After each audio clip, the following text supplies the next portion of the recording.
Hello friends, welcome to Priya's Kitchen.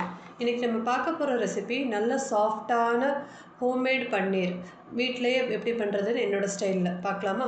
இதுக்கு நான் 2 litre அளவு மாட்டுப்பால் எடுத்திருக்கேன்.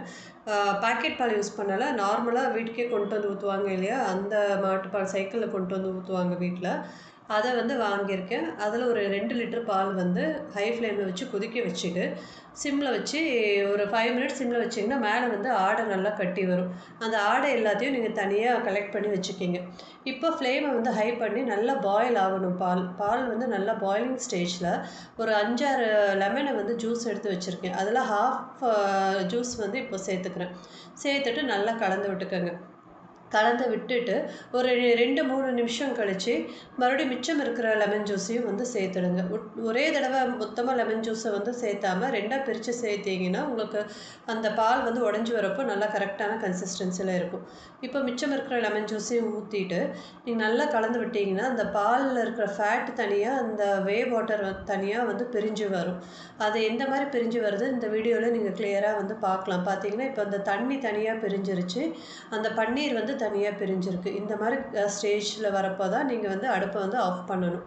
இப்போ இந்த மாதிரி கன்சிஸ்டன்சி வந்துருச்சுங்க. வந்ததுக்கப்புறம் நான் இப்போ அடுப்பை ஆஃப் பண்ணிக்கிறேன். ஆஃப் பண்ணிவிட்டு இப்போ இந்த பன்னீரை நம்ம எப்படி ஸ்ட்ரெயின் பண்ணி கரெக்டாக அந்த ஸ்டிஃப்னஸ் எப்படி கொண்டுட்டு வருதுன்னு அந்த ட்ரிக்ஸை இப்போ நான் உங்களுக்கு ஷேர் பண்ணுறேன். இப்போ ஒரு ஓட்டையான பாத்திரத்தில் நல்லா சாஃப்டான லேசான துணியை நீங்கள் விரித்து விட்டுக்கோங்க. விரித்து விட்டுட்டு இந்த உடஞ்ச பால் இருக்குங்களா, பன்னீர் வாட்டர், இதை அதில் நம்ம ட்ரெயின் பண்ணிக்கலாம். ஃபுல்லாகவே நான் இதில் கொட்டிடுறேன். கொட்டினதுக்கப்புறம் டைரெக்டாக நீங்கள் அப்படியே கட்டி வெயிட் போட்டிங்கன்னா உங்களுக்கு பன்னீர் யூஸ் பண்ணுறப்போ ரொம்ப ஹார்டாக இருக்கும். அப்படி பண்ணாமல் இப்படி ஊற்றிட்டு இதில் நல்லா தாராளமாக கொஞ்சம் நார்மலான கோல்டு வாட்டர் ஊற்றிடுங்க. நல்லா ஊற்றி அதை அலசுகிற மாதிரி ஊற்றி விட்டுடுங்க ஃபுல்லாக. அந்த சூடு கொஞ்சம் கம்மி ஆகணும்.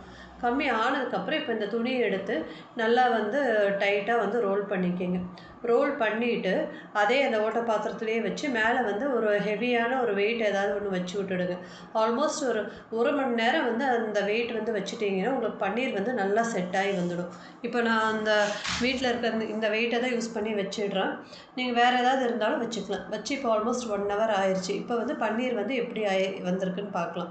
உங்களுக்கு அதில் இருக்கிற தண்ணி எல்லாமே ட்ரெயின் ஆகி கரெக்டாக நல்லா சாஃப்டான நல்லா சூப்பரான பன்னீர் ரெடி ஆயிடுச்சு. இப்போ நீங்கள் பார்க்கலாம். உங்களுக்கு மோல்டு ஏதாவது வச்சுருந்தீங்கன்னா நீங்கள் மோல்டில் போட்டு ப்ராப்பராக ஷேப் கொண்டுட்டு வரலாம். நான் என்கிட்ட இதில் இந்த மாதிரி இதிலேயே தான் நான் ரெகுலராக வீட்டில் பன்னீர் எடுப்பேன்.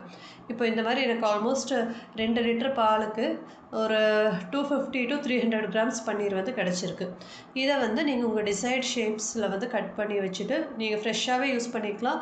இல்லை நீங்கள் ஒரு 2-3 டேஸ்க்குள்ளே யூஸ் பண்ணுறீங்கன்னா நார்மல் ரெஃப்ரிஜரேட்டரில் அப்படியே ஸ்டோர் பண்ணிக்கோங்க. இல்லைன்னா நீங்கள் ஒரு வாரத்துக்கு வச்சு யூஸ் பண்ணுறீங்க, ஒரு 10 நாள் வச்சுக்க போகிறீங்க அப்படின்னா நீங்கள் பீசஸாக கட் பண்ணி ஒரு பாத்திரத்துக்குள்ளே போட்டு ஃப்ரீசருக்குள்ளே போட்டுவிட்டிங்கன்னா உங்களுக்கு ஆல்மோஸ்ட் ஒரு 15 டேஸ் ஆனாலும் பன்னீர் சூப்பர் சாஃப்டாக அப்படியே இருக்கும். நீங்கள் யூஸ் பண்ணுறதுக்கு ஒரு 1 ஹவர் முன்னாடி அந்த பன்னீரை வெளியே எடுத்து வச்சுட்டிங்கன்னா அந்த ஃப்ரீஸ் ஆனதெல்லாம் ப்ராப்பராக கரைஞ்சி வந்துடும். நீங்கள் யூஸ் பண்ணிக்கலாம். ட்ரை பண்ணி பாருங்கள், எப்படி இருந்ததுன்னு சொல்லுங்கள். இந்த வீடியோ உங்களுக்கு பிடிச்சிருந்தா லைக் பண்ணுங்கள், ஷேர் பண்ணுங்கள், சப்ஸ்கிரைப் பண்ணுங்கள். தேங்க்யூ.